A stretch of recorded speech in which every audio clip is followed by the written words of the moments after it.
I, 42F, have been married to my husband Tom, 45M, for 8 years now. We have a blended family that includes my 2 daughters from my previous marriage, Zoe, 22F, and Emma, 19F, and Tom's son Jake, 17M, from his previous relationship. Our family's story is complicated, and the recent events with Jake's dog have brought a lot of underlying issues to the surface. To give some context, my first marriage ended when Zoe was 14 and Emma was 11. Their father, Mark, had been having an affair with a co-worker for years, and when I finally discovered it, our marriage fell apart quickly. The girls took the divorce hard, especially Zoe, who had always been closer to her dad. She became withdrawn and rebellious, while Emma clung to me even more tightly than before. I met Tom about a year after my divorce was finalized. He was charming, kind, and seemed to genuinely care about my girls. Tom had been divorced for 2 years at that point, and Jake was living primarily with his mom. We dated for a year before getting married, and that's when the real challenges began. Blending our families was far from easy. Zoe, who was 16 when Tom and I got married, resented having a new father figure in her life. She often made snide comments about Tom trying to replace her dad and would purposely exclude him from family activities. Emma, on the other hand, latched onto Tom quickly, seeing him as a stable father figure after the turmoil of the divorce. Jake's situation was even more complicated. He was only 9 when we got married, and he split his time between our house and his mom's.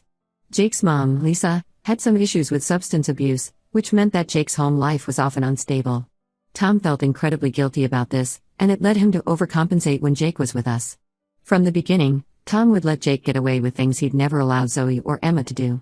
He'd let Jake stay up late on school nights, buy him expensive gifts for no reason, and never follow through on consequences when Jake misbehaved. I tried to talk to Tom about this many times, but he always brushed it off, saying Jake needed extra support because of his mom's issues. This favoritism caused a lot of tension in our household.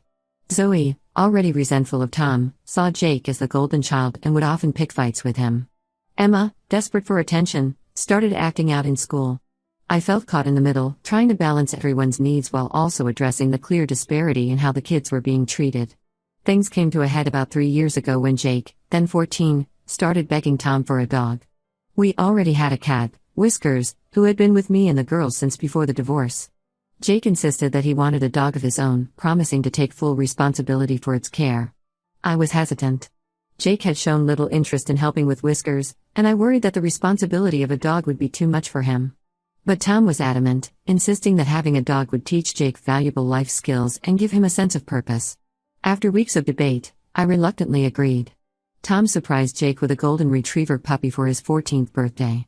Jake was over the moon and named the puppy Buddy. For the first few months, Jake was great with Buddy. He'd wake up early to walk him before school, play with him in the backyard, and even started teaching him basic commands. Tom was thrilled, constantly pointing out how responsible Jake had become. But as the months wore on, Jake's enthusiasm began to wane. He'd forget to feed Buddy or take him out, leaving the task to whoever noticed first. He stopped playing with Buddy as much, preferring to spend time gaming or hanging out with friends. When we'd remind Jake of his responsibilities, he'd grudgingly do the bare minimum, often complaining the whole time. Tom and I argued about this constantly. I felt we should rehome Buddy if Jake couldn't care for him properly, but Tom always made excuses for Jake's behavior. He'd say things like, "Jake's just going through a phase," or "he's got a lot on his plate with school." I pointed out that Zoe and Emma both managed their schoolwork and extracurriculars while still helping around the house, but Tom would just accuse me of being too hard on Jake. This is where my daughter Zoe comes into the picture. She had just finished college and moved back home while job hunting. Zoe had always loved animals, and seeing Buddy being neglected broke her heart. She started picking up Jake's slack, taking Buddy for long walks, buying him toys, and even enrolling him in obedience classes. Over time, Buddy became deeply attached to Zoe. He'd follow her around the house, sleep by her door when she was out, and get visibly excited whenever she came home. Zoe became Buddy's primary caretaker, handling all his vet appointments, grooming, and day-to-day care. Jake barely interacted with Buddy anymore, and when he did, Buddy seemed indifferent to him. I tried multiple times to address this issue with Tom and Jake. I suggested that if Jake truly cared about Buddy, he needed to step up and take responsibility. But Jake would just shrug and say Buddy seemed happy with Zoe, while Tom continued to make excuses for Jake's behavior. The situation came to a head last month when Zoe got a job offer in a city about 2 hours away. She was excited about the opportunity but torn about leaving Buddy. I could see how attached they had become, and I knew Buddy would be devastated if Zoe left. After much consideration, I suggested to Zoe that she take Buddy with her. Zoe was thrilled with the idea but worried about Jake's reaction. I assured her that I would handle it and that Buddy deserved to be with someone who truly cared for him. When I told Tom and Jake about the plan, all hell broke loose. Jake threw a massive tantrum, yelling that we had no right to give away his dog. Tom backed him up, accusing me of favoritism and trying to push Jake out of the family. I stood my ground, pointing out that Jake hadn't properly cared for Buddy in over a year and that the dog would be happier with Zoe. The argument got heated quickly. Jake called me horrible names, saying I had never accepted him as part of the family. Tom threatened divorce if I stole Jake's dog, saying I was trying to erase all traces of Jake from our home. I was shocked by their reactions and how unreasonable they were being. In the end, despite the threats and anger, I told Zoe to take Buddy when she moved out last week. Jake hasn't spoken to me since, and Tom is sleeping in the guest room. The atmosphere in our house is tense and uncomfortable, with Emma trying to stay neutral but clearly stressed by the conflict. I feel terrible about the family turmoil this has caused, but I truly believe I made the right choice for Buddy's well-being. Am I the asshole for giving my stepson's neglected dog to my daughter? Update when it's been 2 weeks since my original post, and a lot has happened. I want to thank everyone for their comments and support. It's been a challenging time, and your perspectives have been helpful as I navigate this family crisis. The day after Zoe left with Buddy, Jake's behavior took a sharp turn for the worse. He started slamming doors, yelling at everyone in the house, and even broke some of Zoe's things that she'd left behind. Tom continued to enable this behavior, making excuses and blaming me for traumatizing Jake by taking away his dog. I tried several times to have a calm discussion with Jake about his feelings, but he refused to engage. Instead, he demanded that we drive to Zoe's new place immediately and bring Buddy back. When I explained that wasn't going to happen, he stormed out of the house, slamming the front door so hard that a picture fell off the wall and shattered. A few hours later, we got a call from the local police station. Apparently, Jake had convinced one of his friends to drive him to Zoe's city. They had shown up at her apartment complex and caused a scene in the lobby, demanding she return Buddy. The building manager had called the police when Jake refused to leave. Zoe, understandably frightened by Jake's aggressive behavior, had locked herself in her apartment and called me in tears. Tom immediately left to pick up Jake from the police station, leaving me to deal with the fallout. I spent over an hour on the phone with Zoe, trying to calm her down and apologizing profusely for Jake's behavior. She was shaken but said she understood Jake was acting out of hurt. Still, she was firm in her decision to keep Buddy, saying the dog had been whimpering and hiding since Jake's outburst. While Tom was gone, I also spoke with Buddy's vet and trainer. Both confirmed that Zoe had been Buddy's primary caregiver for over a year. The trainer mentioned that Buddy had made significant progress in his obedience training since Zoe started bringing him, and the vet noted that Buddy's health had improved under Zoe's care. They both expressed concern that separating Buddy from Zoe now could be detrimental to the dog's well-being. When Tom and Jake returned home, I tried to have a family meeting to discuss what had happened. However, Tom shut it down almost immediately, saying Jake had been through enough and needed time to process. I was furious at Tom's continued refusal to address Jake's behavior and his role in enabling it.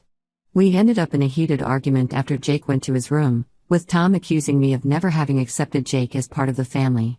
The next day, I received a cease and desist letter from a lawyer Tom had apparently contacted without my knowledge.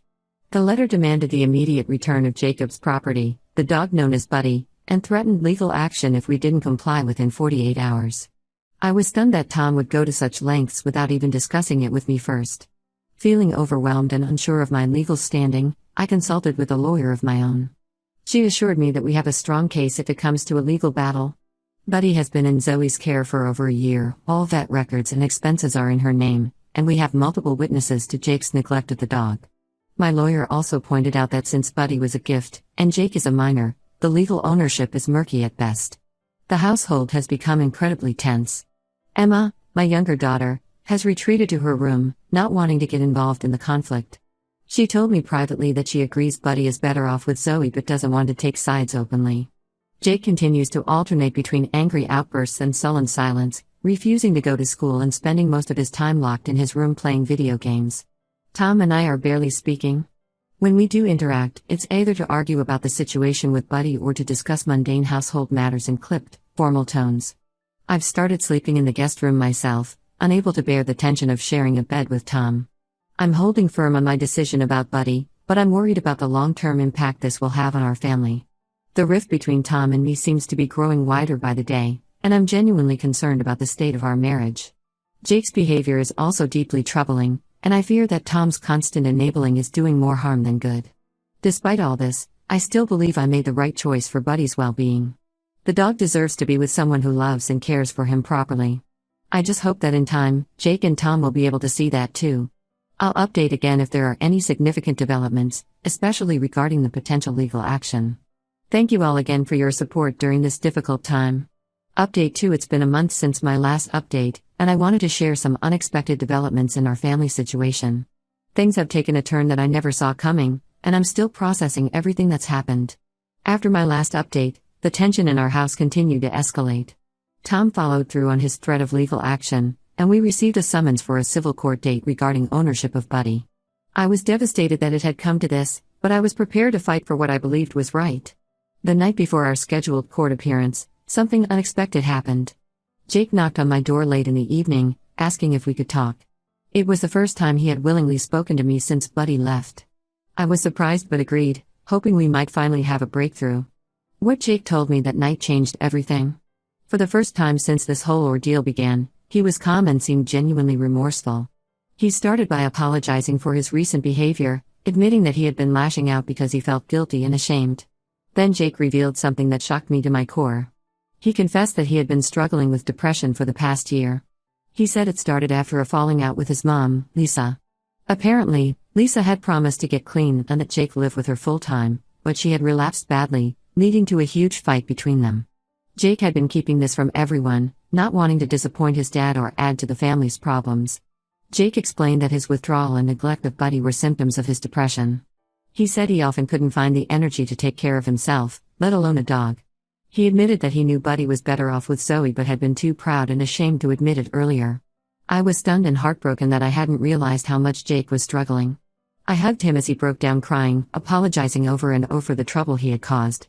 We stayed up late into the night talking, with Jake opening up about his feelings of inadequacy and fear of abandonment.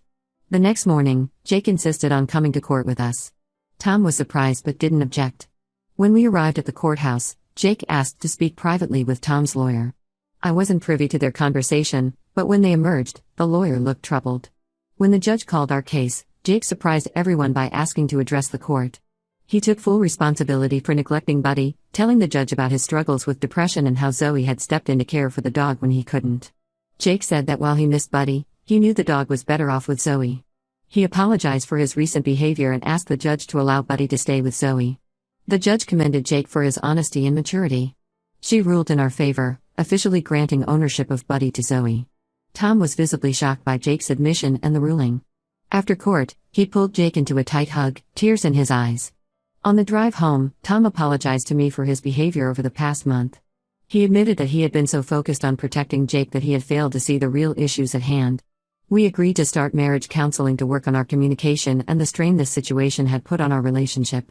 Jake started seeing a therapist to work through his depression and the issues stemming from his complicated relationship with his mom. It's early days, but he seems to be making progress.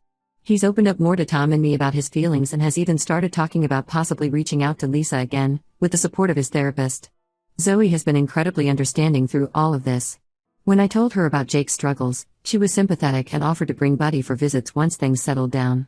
She even suggested that Jake might want to volunteer at the animal shelter where she sometimes helps out, thinking it might be therapeutic for him. We're taking things one day at a time, but I feel cautiously optimistic. There's still a lot of healing to be done, but for the first time in a long while, it feels like we're all on the same page. I'll update again if there are any significant changes, but for now, we're focused on supporting Jake and rebuilding our family bonds.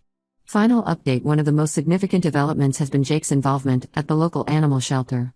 What started as occasional visits with Zoe has turned into a regular volunteer position. Jake spends several hours each week helping care for the animals, and it seems to have given him a renewed sense of purpose. He's formed a special bond with a three-legged cat named Tripod and has been talking about the possibility of adopting her. Tom and I have been attending marriage counseling, which has been both challenging and enlightening. We've had to confront some uncomfortable truths about our communication styles and the ways we've enabled certain behaviors in our children. It hasn't been easy, but I feel like we're slowly rebuilding the trust and understanding between us. We're learning to present a more united front in our parenting decisions, which has helped reduce tension in the household. Zoe has settled well into her new job and apartment. She brings Buddy to visit about once a month, which has become a positive family bonding time. Jake and Buddy's reunions were awkward at first, but they've grown more comfortable with each other.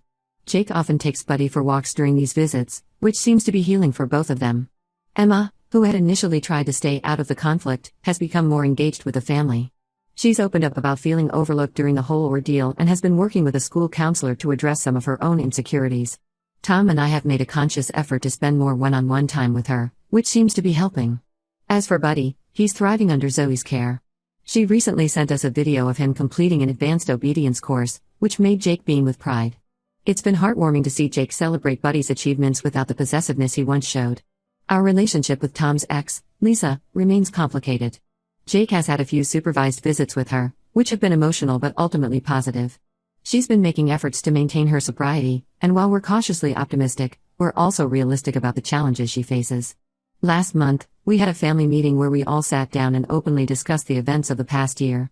There were tears and apologies all around, but also laughter and a sense of renewed connection. Jake formally apologized to Zoe for his behavior and thanked her for taking such good care of Buddy.